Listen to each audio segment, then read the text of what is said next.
Assalamu alaikum viewers, welcome to our channel. This is Tasnia Jannat, Education Counselor of Europe Bangla Education Consultant Private Limited. আজকে আমি আপনাদেরকে প্রথমে যেটা জিজ্ঞেস করব যে ধরুন আপনি যদি এমন একটা কান্ট্রিতে যেতে পারেন যে কান্ট্রিটা পিস র্যাঙ্কিংয়ে থার্ড, ওয়ার্ল্ড সেভেস্ট একটা কান্ট্রি, দেন আপনি একটা ডেভেলপড একটা কান্ট্রিতে যেতে পারছেন যে দেশে আপনি পিআরের সুবিধাটাও অনেক ইজিলি পাবেন। এরকম একটা দেশে যদি আপনি যেতে পারেন তাহলে কেমন হবে? সো হ্যাঁ, আমি আজকে সেই দেশটা নিয়েই কথা বলবো, সেটা হচ্ছে পর্তুগাল। আজকে আমি কথা বলবো পর্তুগালের ভিজিট ভিসা নিয়ে।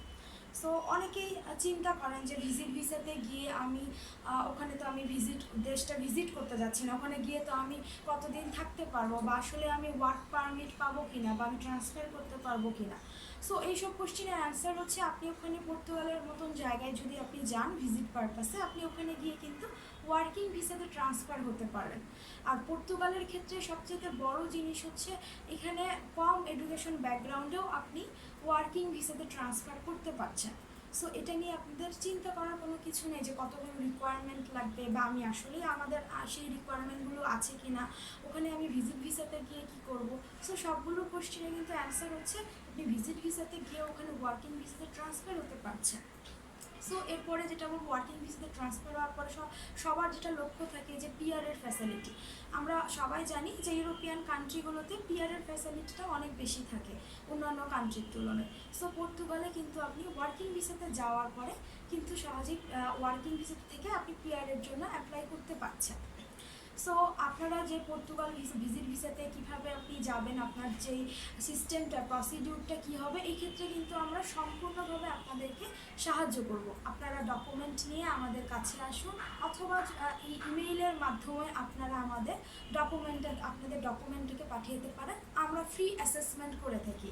সো আপনারা যদি সামনে খুব শীঘ্রই যদি ভিজিট ভিসার জন্য পর্তুগালে অ্যাপ্লাই করতে চান, বা ভাবছেন যে কোন দেশটা ভিজিট ভিসার জন্য ভালো হবে, সেক্ষেত্রে কিন্তু পর্তুগাল একটা খুব ভালো চয়েস হয়ে থাকবে।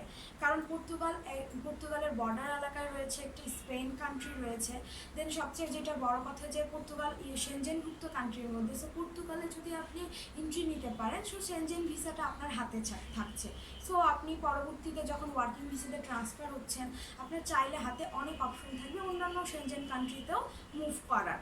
সো এটা একটা অনেক বড় সুযোগ পর্তুগালের ভিজিট ভিসাতে যাওয়ার। সো আপনারা যদি চিন্তা করে থাকেন, দেরি না করে আপনারা আমাদের অফিস ভিজিট করুন, অথবা আপনারা মেইলে যোগাযোগ করুন, আমাদের ফেসবুক পেজে যোগাযোগ করুন। ডিসক্রিপশন বক্সে এই সব কিছুর লিঙ্ক দেওয়া থাকবে, আমাদের কন্ট্যাক্ট নাম্বার দেওয়া থাকবে, আপনারা যোগাযোগ করতে পারেন। সো আজকে এই পর্যন্তই। সবাই সুস্থতা বজায় রেখে সিয়াম পালন করবেন এই কামনায়। আল্লাহ হাফেজ।